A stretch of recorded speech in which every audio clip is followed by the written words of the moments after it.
আয়াত ৭। ختم الله على قلوبهم وعلى سمعهم وعلى أبصارهم غشاوة ولهم عذاب عظيم।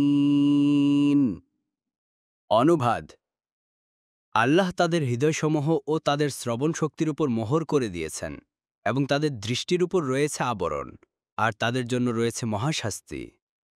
তাফসীর। ১ নং ফুটনোটের বিবরণ।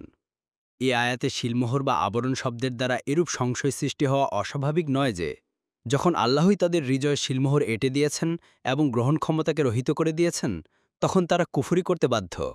কাজেই তাদের শাস্তি হবে কেন? এর জবাব হচ্ছে, তারা নিজেরাই অহংকার ও বিরুদ্ধাচরণ করে নিজেদের যোগ্যতা হারিয়ে ফেলেছে। তাই এজন্য তারাই দায়ী।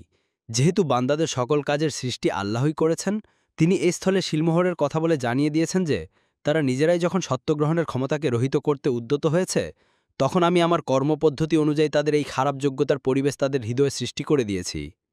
কোনো কোনো মুফাসির বলেন, এখানে শিলমোহর মারার অর্থ হচ্ছে, যখন তারা উপরের বর্ণিত মৌলিক বিষয়গুলো প্রত্যাখ্যান করেছিল এবং নিজেদের জন্য কোরআনের উপস্থাপিত পথের পরিবর্তে অন্য পথ বেছে নিয়েছিল, তখন আল্লাহ তাদের হৃদয় ও কানে শিলমোহর মেরে দিয়েছিলেন। এতে বোঝা যাচ্ছে যে, তাদের কর্মকাণ্ডই তাদের হৃদয়সমূহকে শিলমোহর মারার উপযুক্ত করে দিয়েছে। আর এই অর্থই কোরআনের অন্য এক আয়াতে উল্লেখিত হয়েছে, যথা: কখনো নয়, বরং তাদের কৃতকর্মই তাদের হৃদয়ে জং ধরিয়েছে। সূরা আল মুতাফফিফান ১৪। তাতে বোঝানো হয়েছে যে, তাদের মন্দ কাজ ও অহংকারই তাদের হৃদয়ে মরিচা আকার ধারণ করেছে। ইমাম তাবারি বলেন, গুনাহ যখন কোনো মনের উপর অনবরত আঘাত করতে থাকে, তখন সেটা মনকে বন্ধ করে দেয়, আর যখন সেটা বন্ধ হয়ে যায়, তখন সেটার উপর শিলমোহর ও টিকেট এঁটে দেয়া হয়। ফলে তাতে আর ঈমান ঢোকার কোনো পথ পায় না। যেমনইভাবে কুফরি থেকে মুক্তিরও কোনো সুযোগ থাকে না। আর এটাই হচ্ছে এই আয়াতে বর্ণিত খতম। আর অন্য আয়াতে বর্ণিত তবা কাবারি। হাদিসে এসেছে, মানুষ যখন কোনো একটি গুনাহের কাজ করে, তখন তার হৃদয়ে একটি কালো দাগ পড়ে। সাদা কাপড়ে হঠাৎ কালো দাগ পড়ার পর যেমন তা খারাপ লাগে, তেমনি প্রথম অবস্থায় অন্তরে পাপের দাগও অস্বস্তির সৃষ্টি করে। এ অবস্থায় যদি সে ব্যক্তি তওবা না করে আরও পাপ করতে থাকে, তবে পরপর দাগ পড়তে পড়তে অন্তঃকরণ দাগে পরিপূর্ণ হয়ে যায়। এমত অবস্থায় তার অন্তর থেকে ভালো মন্দের পার্থক্য সম্পর্কিত অনুভূতি পর্যন্ত লুপ্ত হয়ে যায়।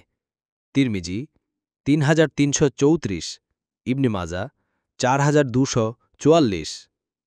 অন্য হাদিসে এসেছে, রাসূলুল্লাহ সাল্লাল্লাহু আলাইহি ওয়াসাল্লাম বলেছেন, ফিতনা মনের উপর বেড়াজালের কাজ করে, ফলে তা মনকে ধাপে ধাপে বিন্দু বিন্দু কালো আস্তরে আবৃত করে দেয়। যে অন্তর ফিতনার প্রভাব অস্বীকার করে, তা অন্তরকে শুভ্র সমুজ্জ্বল করে দেয়। ফলে কোনোদিনই ফিতনা তার ক্ষতি করতে পারে না। কিন্তু ফিতনা গ্রহণকারী সেই কালো অন্তরটি উপুর করা কলসের মতো ভালোমন্দ চিনার ও গ্রহণের সম্পূর্ণ অযোগ্য হয়ে পড়ে। মুসলিম ২৩১। কাতাদা বলেন, তাদের উপর শয়তান ভর করেছে, ফলে তারা তার অনুসরণ থেকে পিছু পা হয় না। আর এ কারণেই আল্লাহ তাদের হৃদয়, শ্রবণেন্দ্রিয় ও চোখের উপর পর্দায় এঁটে দিয়েছেন। সুতরাং তারা হেদায়েত দেখবে না, শুনবে না, বুঝবে না ও উপলব্ধি করতে পারবে না। ইবনে কাসির। যে ব্যক্তি কখনো দাওয়াতি কাজ করেছেন, তিনি অবশ্যই এই শিলমোহর লাগার অবস্থার ব্যাপারে বাস্তব অভিজ্ঞতা লাভ করে থাকবেন। আপনার উপস্থাপিত পথ যাচাই করার পর কোনো ব্যক্তি একবার যখন তাকে প্রত্যাখ্যান করে, তখন উল্টো পথে তার মন মানুষ এমনভাবে দৌড়াতে থাকে, যার ফলে আপনার কোনো কথা তার বোধগম্য হয় না। আপনার দাওয়াতের জন্য তার কান হয়ে যায় বধির। আপনার কার্যপদ্ধতির গুণাবলী দেখার ব্যাপারে তার চোখ হয়ে যায় অন্ধ। তখন সুস্পষ্টভাবে অনুভূত হয় যে, সত্যিই তার হৃদয়ের দুয়ারে তালা লাগিয়ে দেওয়া হয়েছে।